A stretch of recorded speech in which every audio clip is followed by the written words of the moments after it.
Go.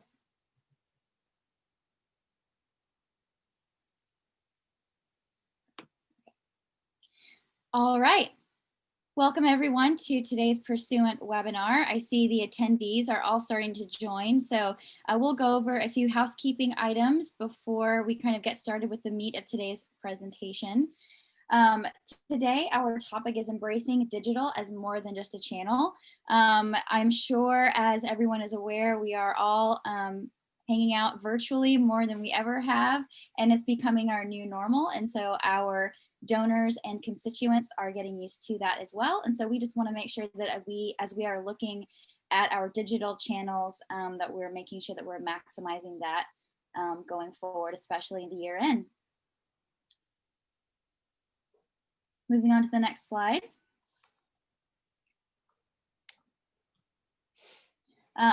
As a reminder, like all of our webinars, the recording will be shared afterwards. And so if you have to drop early today, or you had a colleague who wanted to join but got pulled into a meeting, we will be sharing that recording with you within 24 hours. And we also want today's presentation to be as interactive as possible. So if there are any questions that you have, you can go ahead and enter those in the Q&A, and we'll bring the questions up during the presentation if it has a direct application to the current topic, but otherwise the final 10 minutes will be reserved for your questions. And so we look forward to addressing those with our speakers. And without further ado, I'm thrilled to introduce our speakers today, and I will hand things over to Matthew. That's his photo over there. Yeah. Introduce himself. Yeah.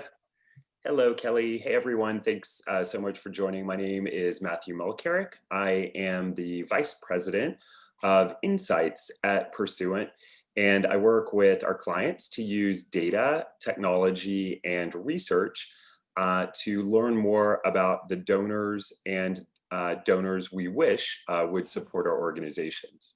I work with and have worked with some of the clients you see on our screen, as well as a lot of other folks. Awesome, and happy Tuesday, everybody. I'm Kelley Stewart, and I'm really excited to have this conversation today. It has certainly been a hot topic for many years, and I think more so in the last few months.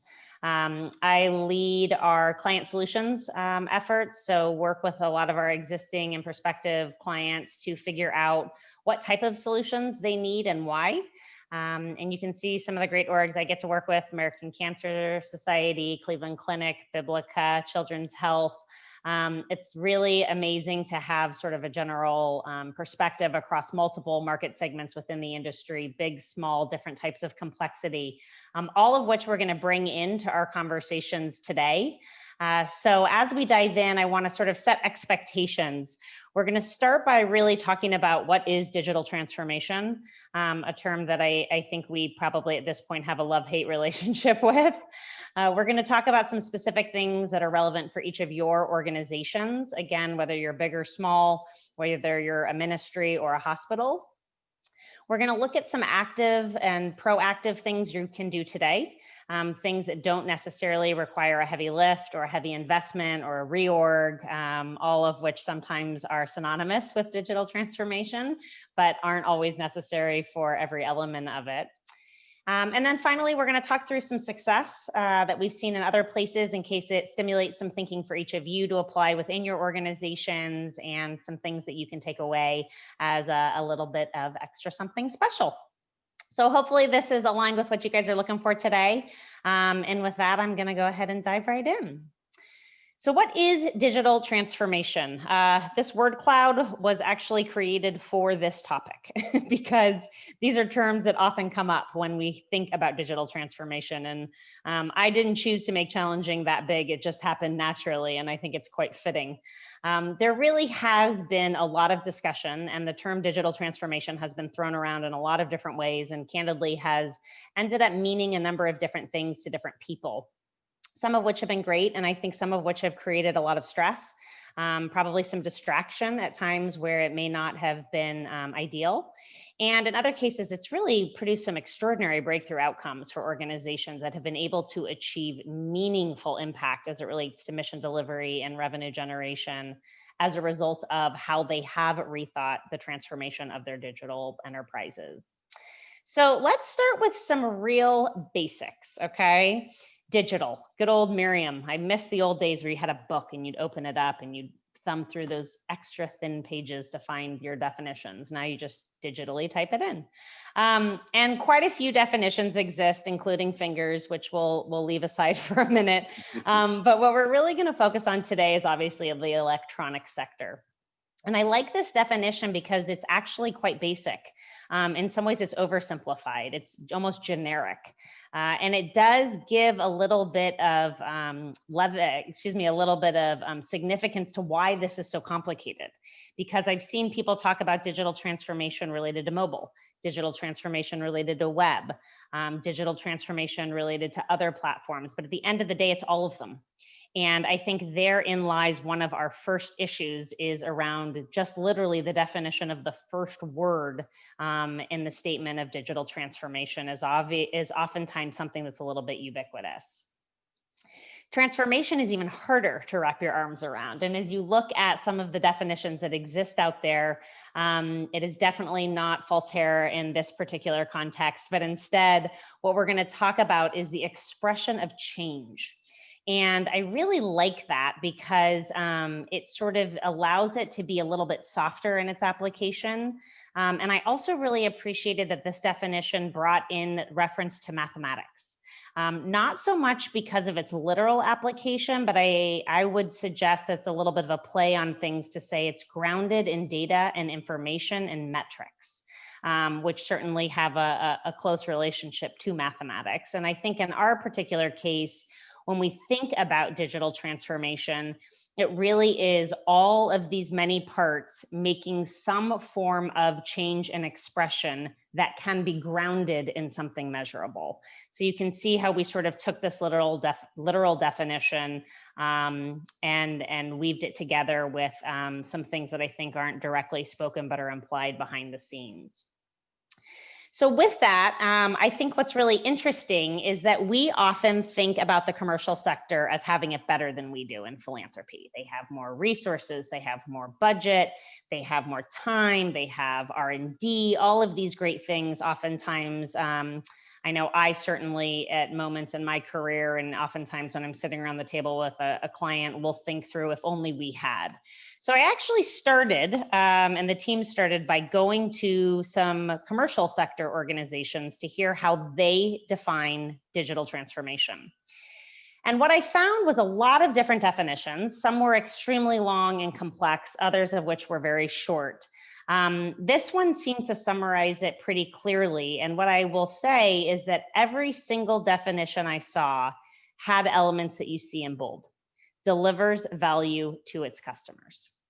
So whether it was 3 pages, and candidly, there were some lengthy descriptions out there, or whether that it was this one very simple sentence, really understanding the definition of value seemed to be something that stopped me in my tracks, because by all accounts, they were all unified around that same goal. And yet I think they almost made a false assumption that value was clearly agreed to by the parties that were participating in the process from the get-go. And I would go so far as to say that in many cases, our industry sometimes struggles with what value to our customers means, because it can mean many different things. It can mean mission delivery, it can mean stewardship, it can mean an easy user experience for giving, it can mean an event. Oftentimes it's a combination of all those things. So when we take this definition in its purest form and we unpack it a little bit, I think it's a real good first takeaway today to really stop and think about value as it relates to the digital transformation journey that your organization may already be on or may be thinking about undertaking. So the good news is we've got some clarity, we've got some simplicity, we have areas of focus. And then we hit these really brutal and honest and I think vulnerable sharing that took place from the CEOs and the executives that were surveyed as part of some digital transformation research done by HBR, Harvard Business Review. What they found was that amongst commercial executives, digital transformation was their number one concern. So it's top of mind for them in the same way that it is for many of us. But 70% of those who set out on some form of digital transformation journey did not actually meet their goals. And we talked about them being better suited because they have so many resources. And it's true. They estimate that about $1.3 trillion was spent last year alone on digital transformation in the commercial sector. And of that, they estimate that about 900 billion went to waste. Those are some seriously heavy numbers, especially for our industry, which works really hard and focuses on every last dollar back to mission. This is why these things sometimes feel so intimidating, and I think why many organizations resist taking that first step into the digital transformation journey. It's a lot of money, it's a lot of time, it's a lot of energy, and candidly, there's a lot of elements that aren't necessarily clearly aligned within our organizations to be able to execute and surpass some of these other experiences that leaders have had. So throughout today, we're going to sort of take a moment to pause with a clear takeaway.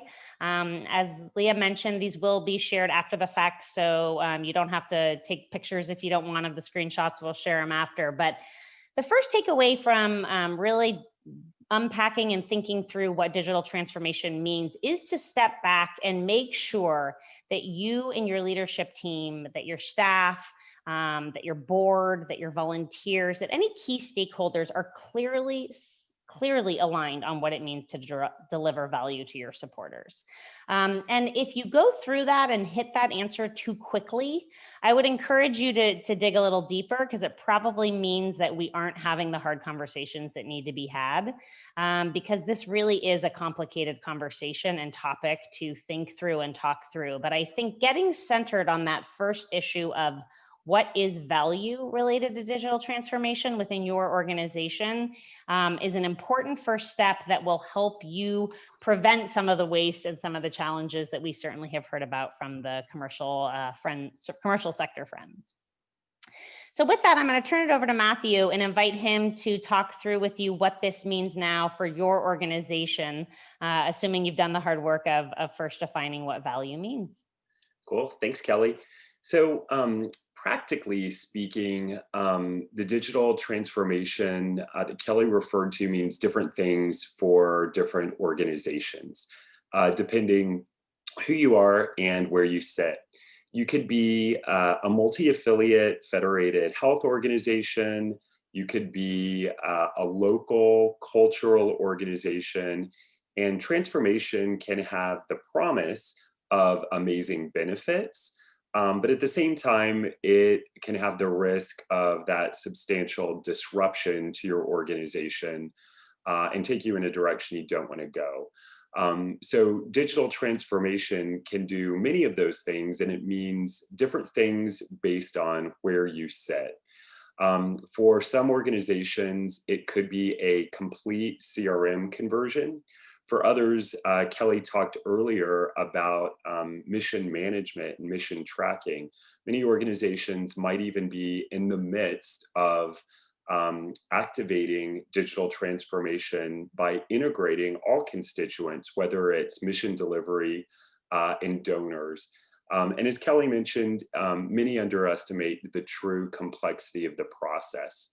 But we have a sort of a guiding star for you that when we talk about transformation and the value to customers that Kelley mentioned previously, that we encourage folks to embrace digital as more than a channel alone, but really about embracing consumer behavior and the behavior that your donors engage with you now. So taking a big step back from there, I'd ask you, how many soft drinks have you had today?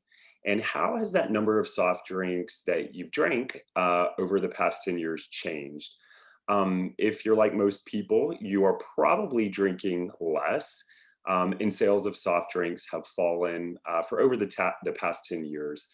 Bottled water is now the #1 beverage in the US, and it has been for a long time because people are seeking healthy alternatives.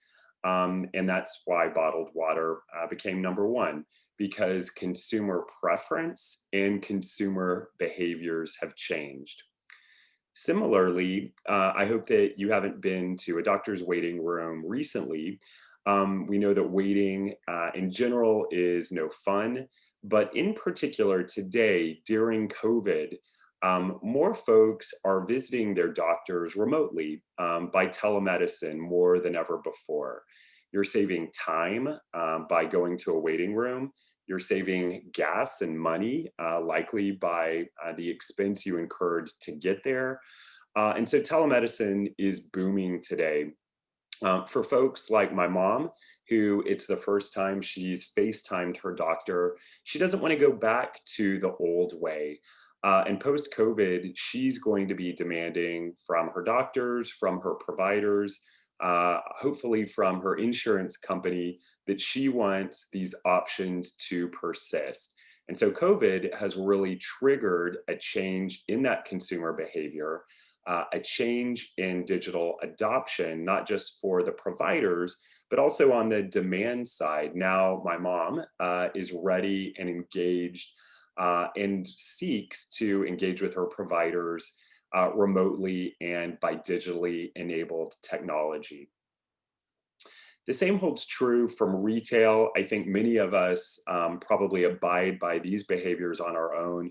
Not only is there a migration from bricks and mortar to online, but we're really seeing new and novel retail models emerge through digital enablement.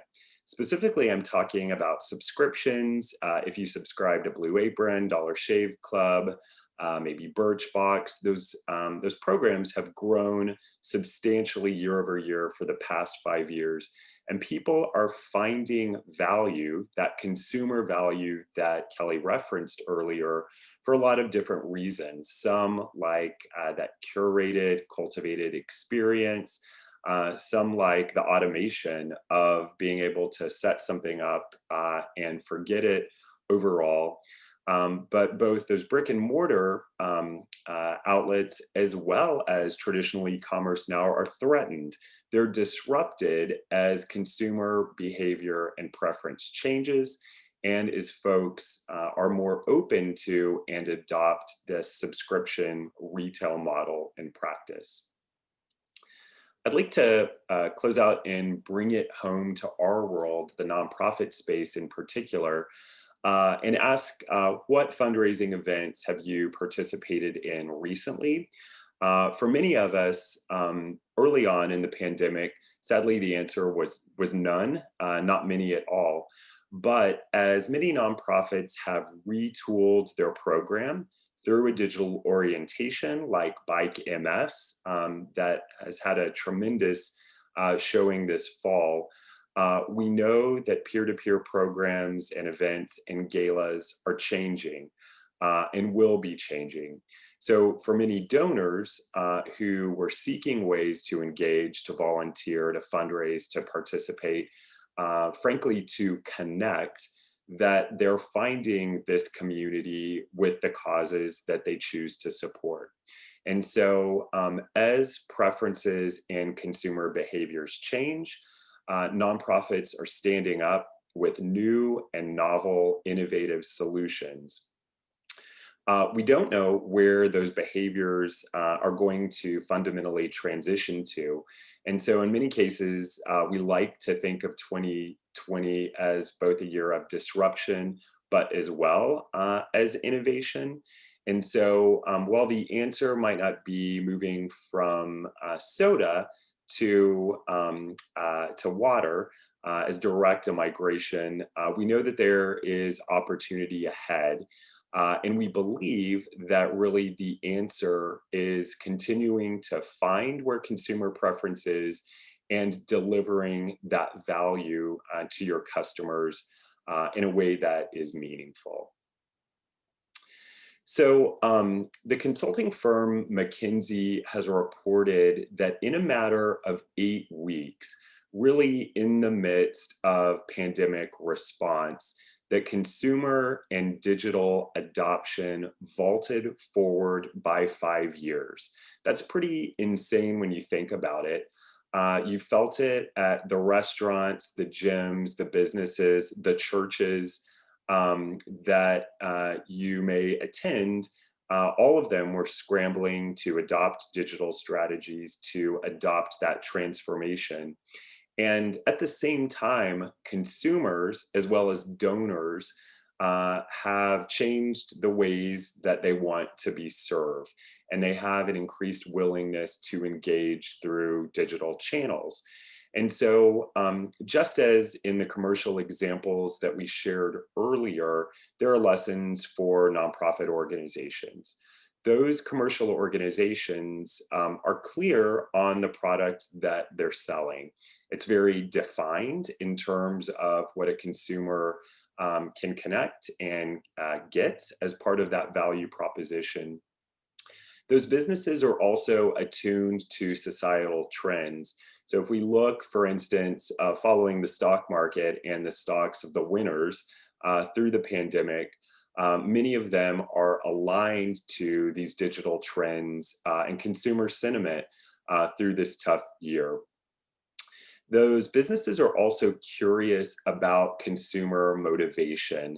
And so, in many cases, they are delivering personalized experiences direct to that consumer. And so, they're really able to not only build a connection with those consumers, but a relationship that goes on and on and on. I think that subscription model is really a great example that shows moving beyond an e-commerce transaction to really that ongoing relationship. And lastly, a common thread of these businesses that are being successful right now is that they're listening to their customers. And we know that listening is really vital to driving that value. So, from a nonprofit perspective, I like to pause and look at where is the industry going, and we want to, and we are grasping on data from the industry's most recent trends.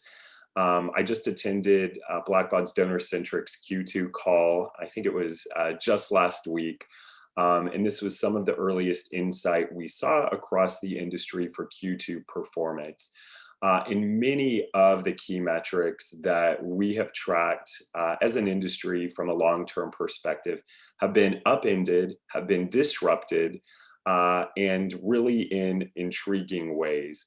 Most notably, our constant declining struggle of finding and identifying new donors has been upended. And has grown in Q2 2020 by 23% over Q2 2019. So substantial growth, and not just for food banks. Certainly, it touched sectors who were directly serving those affected by the pandemic. But almost every single nonprofit vertical had new donors within Q2 of 2020. And many of these donors found the online channel as an opportunity and a mechanism to respond. And so at this point, organizations who have observed that growth really have tough decisions to make. How do I hold on to these folks? Are they worthy of investment and a relationship? How should I treat them? Do I treat them like everyone else? Or do I disregard them, ignore them, treat them like a traditional disaster response donor?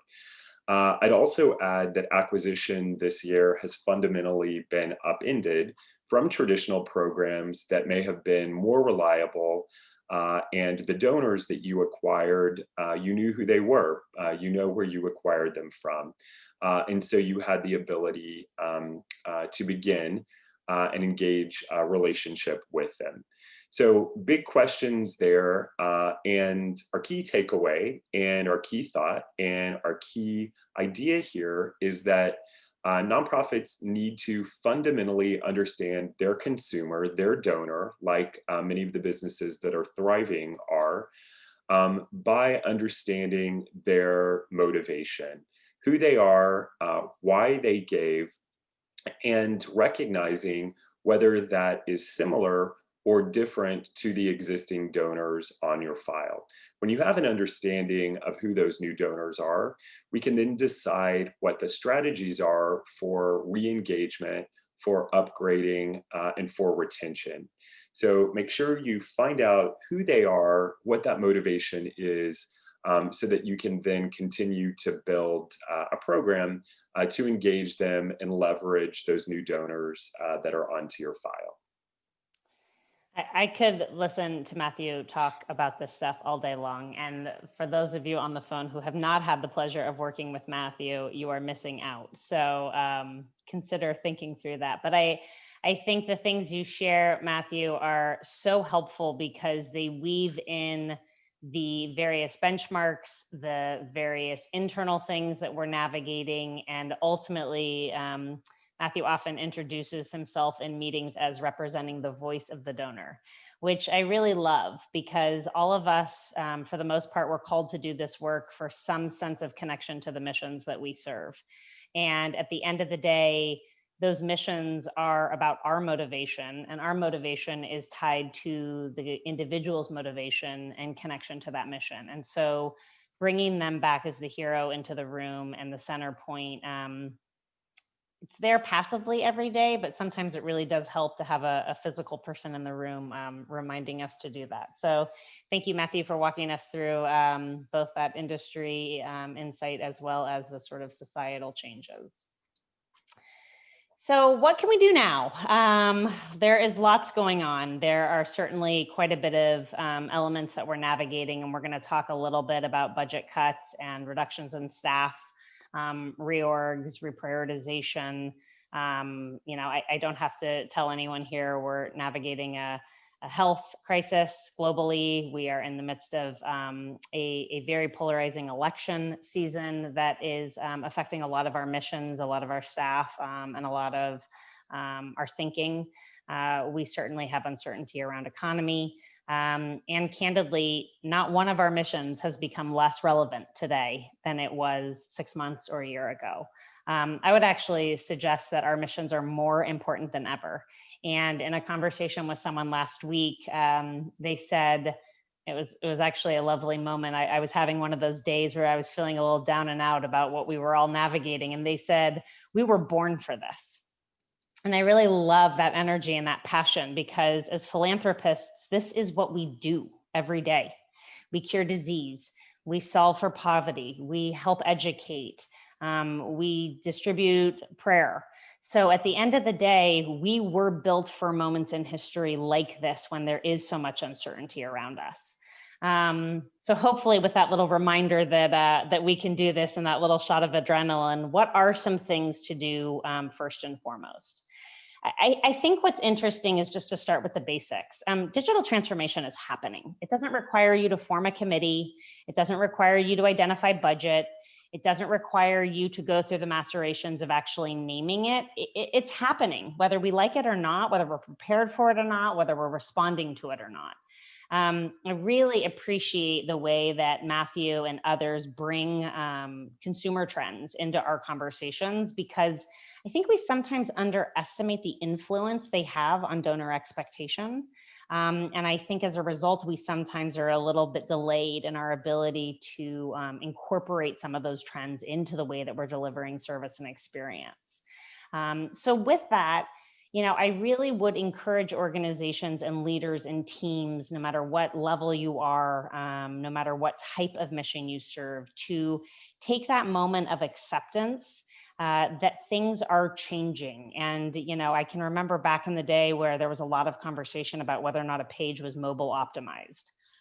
That's now a 5 or dare I say 10-year-old question to be asking.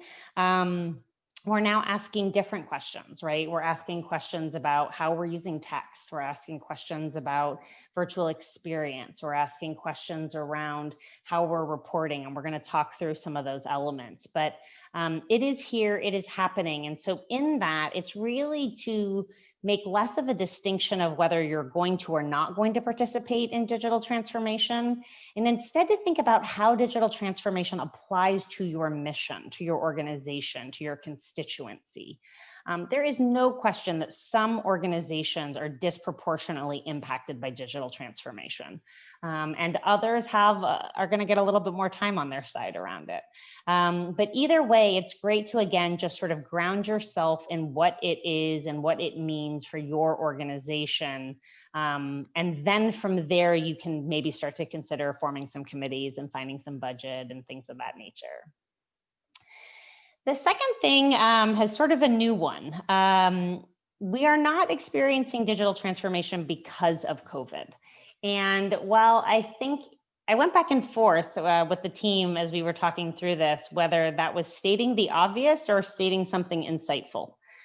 Maybe it's both, I don't know. But at the end of the day, I would certainly suggest that COVID has accelerated things in certain areas. And, you know, I have worked hard over the last 9 months, as I'm guessing some of you have as well, to find silver linings to what we are all living through. And one of them for me is that I think our industry is pretty slow to change. It's not something that we always embrace easily or well, and it's something that we can sit where we are for quite some time. COVID didn't allow that. I can tell you that I have been a remote employee for 20 years of my career, and many times I used to talk to organizations who were insistent that they could never hire someone who lived somewhere else because that person had to physically be in their office. I hope one day we get to go back to an office setting like we remember, but in the meantime, we've certainly all been shown that we can do our jobs quickly, and not with a year of planning and not with budget put aside. We did it quickly, right? So digital transformation was sort of something that I think was almost validated because of our experiences over these last few months in the COVID environment. It showed us what we are capable of. It showed us that we can actually take some of these digital changes and move them a little bit differently and faster. But again, it's not because of COVID. Kelley, I love that. I mean, it's almost that COVID was the accelerant. It was the gasoline that inflamed, what was smoldering and exposed weaknesses, whether it was within donor loyalty, acquisition, or otherwise. And at the same time, organizations that were equipped with digital strategies are typically those that were more likely to power through that. Mm-hmm. And I think there will be elements that are maintained long after we go back to the new normal way of living. So that's sort of the second major takeaway. The third is one that I borrowed from a former boss. We've been having a lot of conversations recently about what digital means within her organization. And, she made this really interesting comment to think of digital and think of digital transformation, not as a room or a door in your home, but instead as your whole house. That what's been taking place around us, whether we like it or not, and because or not because of COVID, is that the world has shifted to a digital interface in many ways. And so if you take by way of example, many years ago, when you would receive a health diagnosis, you would call a 1-800 number. Or if you were looking for a new physician in your area, or if you were looking where to donate a food bank, some food or some clothing to a local shelter, you might grab the yellow pages. All great physical and phone properties. Today, you're more likely to Google. You're more likely to head to a web browser and take those same actions. But it doesn't mean you won't still get on the phone with someone from take the American Cancer Society at NCIC to talk through the recent diagnosis you've been given. It doesn't mean you won't still get in your car and drive over and volunteer at a pantry over the holidays. So it isn't to say that digital has completely replaced some of these other experiences or interactions or channels. It simply has become the house that holds them. So if you think about that, it really is your everything. everything now falls under the guise of digital because our first instinct on almost everything we do is to have some form of first engagement through a digital platform. That platform is now the pathway to many other things within your organization and within your donor experience. So thinking now of sort of the inversion with digital as your house and some of these other mechanisms or channels as rooms within them is another sort of paradigm shift. And I would say for those, I always love it when people will email me or text me after a conversation like this, and they'll say, I didn't agree with that point you made. And I say, great. If you don't agree with this, fantastic. Bring it to your team, have the conversation, have the debate and the discussion, because it's less about this being right and more about it helping you guys land on definitions and strategies and thinking that ultimately drives the outcomes that you're looking to achieve. So get ready to move faster and quite a bit more flexible. I think this is an example of where COVID really showed us what we need to be more comfortable with. We often have a tendency to move a little bit slower sometimes, as I mentioned, to respond a little bit differently. Budgets, again, are lean, teams are tight. We work with a lot of moving pieces. But digital demands that we move faster. It is near real time. It is dynamic. That is the expectation. If I refresh my news feed and go for a run and come back an hour later and refresh my news feed again, it almost always has a new story at the top, right?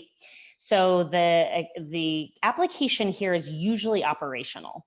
Anyone in here who works with direct mail often knows that there can be 90, 120 day approval processes for a piece of direct mail. Everyone sees and touches it. One of the things we do a lot with our direct mail partners is help them figure out how do you condense that process down to something that allows your direct mail to move with a little bit more of a flexible heartbeat. Similarly, oftentimes we want digital and direct mail things to have synergy between them, but we certainly cannot be running a digital program on the same timeline as a direct mail program. That's just one area of example where you could apply this to staffing, you could apply this to IT, you could apply this to all sorts of different elements within your program, events, leadership, et cetera. But I do think it is worth recognizing that moving a little bit faster is something that is becoming more and more expected of us. And this is my favorite. As Matthew knows, we spend a ton of time at Pursuant and with our clients talking about measurement. We thrive on accountability. We really believe that it is important for our industry to have tangible metrics that we can define goodness from. However, which metrics those are is often where we get the devil in the details. And in an environment that is changing so dramatically and pivoting more towards digital as the house, moving faster, I would suggest that many of our traditional metrics are not the right ones for the environment in which we're living. So anyone who follows my musings on LinkedIn or subscribes to other Pursuant thought leadership knows that we talk a lot about indirect reporting. We talk a lot about the symbiotic relationship between channel, between giving levels, between events, between programs, between the various elements of our organizations and their ecosystems. It really is important to think about measurement differently as we evolve into the digital platforms and we evolve into a digital first reality, because those measurements are ultimately how we know if we're on the right path. And if I have a map that's pointing the wrong way, it kind of doesn't matter if I hit the destination on the map. It wasn't where I was trying to go. And so I would use that curse analogy for our efforts to define what measurements are needed. And if you don't feel like you know what these are, let us know. We're happy to talk through them with you.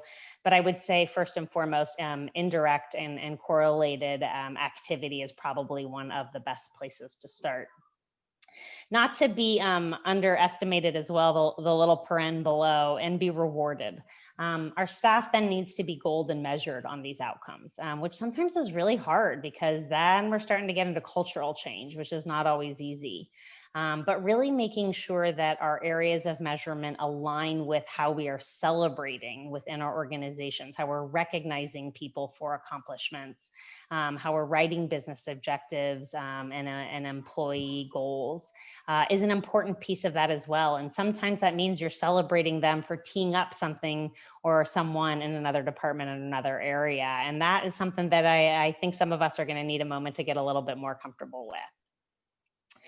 So as we summarize it, the checklist to take away, and you can print this one if you're a printer like I am when you get back to to your desk, is really to accept and embrace it, to distinguish what digital transformation is from what this moment of COVID is and the acceleration that that's caused, to think about it as everything and not simply one thing, to get nimble, one of our favorite words, and then really to focus on the correct measurements and rewards of those elements so that you know that you are looking at a map and headed in the right direction. And with that, I will hand it over to you, Matthew, to talk a little bit about what success might look like when we take these next steps. Yeah, so I work with a wonderful group of clients on a day in and day out basis. And we often talk about what our end goal is, what we're aiming for, what our target is, and what success looks like. And where I sit, as Kelley shared, representing the voice of our customers, of our donors, our mission, our goal is really to empower teams for bold decision making.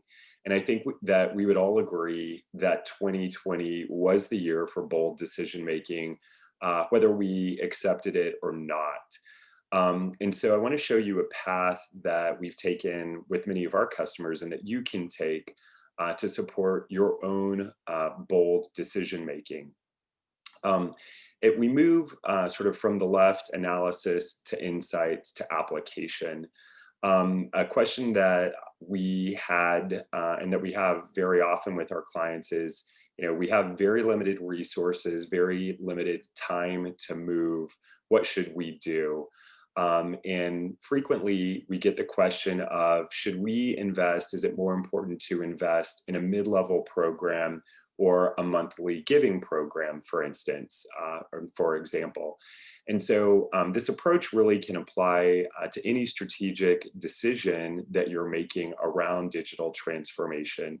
And it really starts with taking command of your data. Whether your IT team has it locked up or whether you've got it at your fingertips, what we encourage our clients to do is first be the driver of your data story. And so at Pursuant, we have our Giving DNA fundraising intelligence platform. You can find it on our website. That's an example you see over at your left. But regardless of the tool that you use, ingest your data, understand your data, and that really is the first step to exploring and engaging more with your constituents. From there, we identify what our key insights are about our donors. And so in that mid-level versus monthly example that I shared, we might look for donors who are making frequent low-dollar gifts that might be great prospects or a prospect pool that exists today within our file that we can engage today. We might also look at donors who have made mid-level gifts that are right on the cusp of what our mid-level definition might be, or who've made frequent gifts at a fairly higher rate. And by looking at those quantities, by looking at the profiles of who those individuals are, we are now armed with intelligence that can help us to best direct our resources for launching a new program, whether it's mid-level or monthly in this case. Data, in this case, is the great stabilizer and helps us to understand where our investments make the best sense and will have the greatest impact. Once we've made that definition, we kind of move to the far right, and this is where we are with many of our clients who have acted quickly, and that's quite simply application. So do we have the ability not only to identify our monthly giving prospects today, that static pool. But as new donors flow onto our file who fit this model, this profile of what a monthly gift prospect can we continue to engage them and throw them into this program treatment as well? That could include volunteer phone calls as well as coordinated email and perhaps an ask in direct mail as well. So from analysis through insights to application, we seek not only to wrest control of our data and drive insight, but ideally to drive change to support bold decisions that we've had to make this year. So how do you get there? Look at open headcount. So is there opportunity to either direct new resources towards these programs or use FTE to launch new programs, new initiatives that your data-driven decisions can support? Reallocate budget from travel and entertainment and or marketing for this year. So we've seen many of those budgets certainly upended for this year as our Zoom costs probably have increased somewhat. Find initiatives that can be paused. So are there tactics where changing consumer behavior and sentiment has been disrupted and that we need to pull back from so that we can invest in where those donors are and where they're going? And lastly, engage your major donors. And that's really talk to them, understand what their preferences are, seek their counsel and insight as you are working to modify your strategic program and redirect resources to do so. And Matthew, before we move on from this, there's a couple of great things that are coming up in the chat that I think are relevant to bring up as well right now. So one person asked if digital transformation requires the creation of innovation teams, or even if we're seeing a lot of organizations create innovation teams. I would say probably on the whole, no. To both of those questions. One, it's not necessary per se as a requirement. And two, I would say that particularly in this moment in time, we're not seeing the formation of a lot of new bodies or new departments or teams in support of that. I think the other thing that I would come back to from the beginning of the conversation was that you don't need to define digital transformation as something you're setting out to do, because again, it's already happening. You're already doing it, whether you like it or not. So I do think that within that, it is important to think about, as you're finding budget, this is sort of hat in hand to, we're also finding resources, or we're finding champions that are leading this. And whether it's a formal committee or team or department, I think it is important to find people who feel passion around this area, who feel connected to and excited by it, because they will naturally bring better energy, more thinking, and sort of a little bit of velocity to the effort that I think, whether it's a formal committee or not, at that point becomes, or a formal department of that becomes a little bit less relevant. The other thing that was put into the Q&A, so thanks guys for using that I think is relevant here, is particularly for organizations that don't have research, major donors like to invest in the future. They like to invest in being a seed for something that gets bigger. This is a great area to engage a major donor around a directed ask to fund an element of innovation or digital transformation that you need, particularly if you're a ministry or a health and human service organization that may not have as many research-based asks as part of your inherent mission. This can be another area to affect giving as well. So just wanted to bring those in, and thanks everyone for putting some things into the chat. If I didn't cover yours right now, we'll circle back after. Back to you, Matthew, to talk about donor loyalty. Yeah. So as we talk about success, I wanted to share a little bit of our Pursuant secret sauce. And this is really imploring everyone to live at this intersection that we call donor DNA. Really, what it is when we engage and connect with our constituents is really the activation of these three things, these three areas. The first is purpose, and that is your unique value proposition, your mission, why you exist, why donors and constituents are in your sphere in the first place, because they're drawn to you. But it's also linking it to your donors and their behavior and the ways that they want to engage with you, whether that means through fundraising programs that involve community or events or engaging online or digital, the ways that they give and have given historically. So it's linking who you are to how your donors engage with you. And then lastly, a little more elusive, what donors say and what they think, their motivations. We can conduct extensive research to understand what this is. We can make deductive guesses if we don't have the luxury of time or budgets to do that.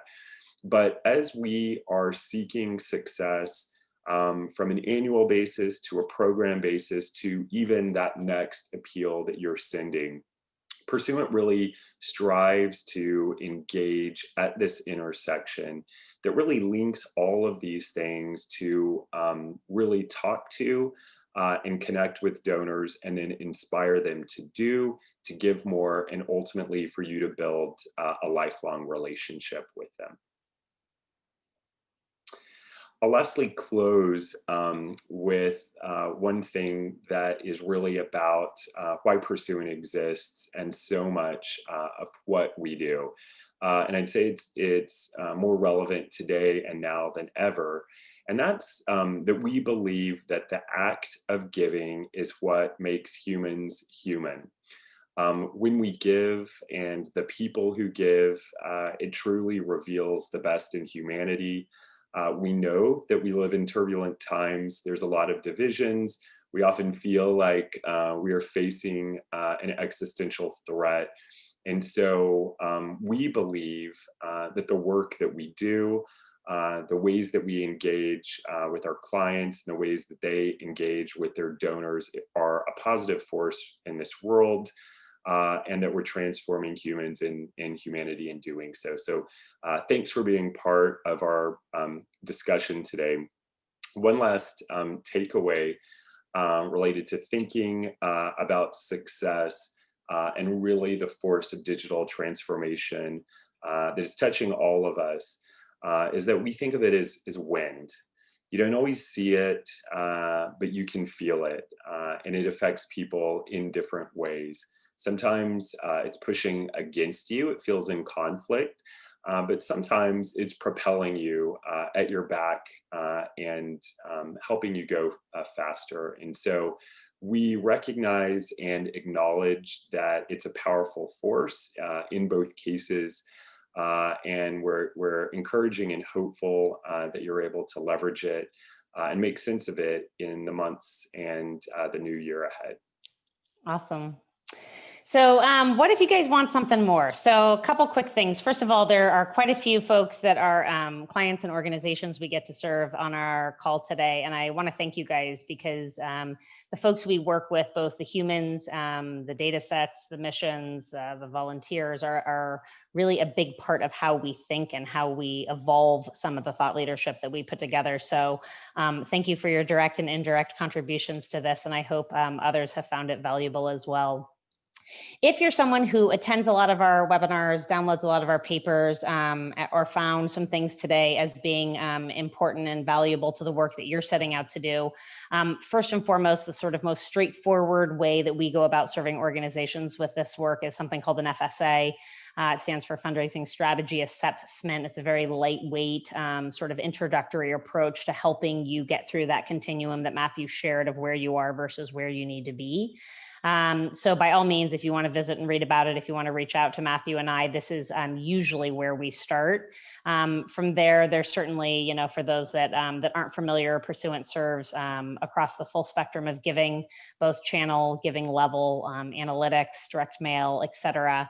An extraordinary team of people that have all been doing this for a very long time and therefore really thrive on the partnership and the insights from an incredible group of organizations that we get to serve. So all of that is here to help if you want.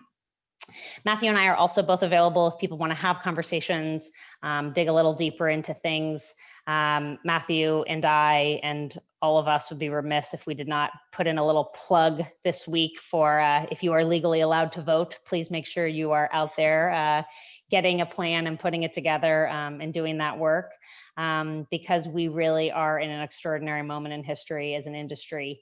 And so whether it be through the strategic application of the work that you're doing or the missions you're serving or just the conversations you're having with people, you guys are essential right now to the work that needs to be done in our world. So thank you all for joining us today. Thank you all for the work you do, and be well and make sure you you hit that ballot box. Thank y'all. Thanks, everybody. Bye. Bye.